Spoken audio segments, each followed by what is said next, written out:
Kumusta na kayo mga guys? Ngayon naman ay pag-usapan natin kung magkano nga ba ang kinakaltas sa sahod ko bilang isang direct hire ALT dito sa Japan.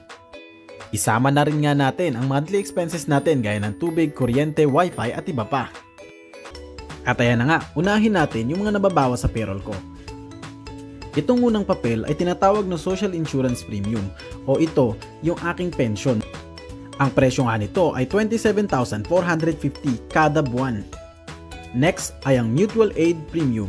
Ito naman yung binabayaran kong health insurance. Buwan-buwan din yan, binabawasan ako ng 13,442 yen. Sunod naman ay ang Special Prefectural or City Tax. 3,200 nga yan kada buwan. Ang employment insurance nga natin ay 257 yen. Ito na yata yung pinakamura sa lahat. Membership fee ng mutual aid natin.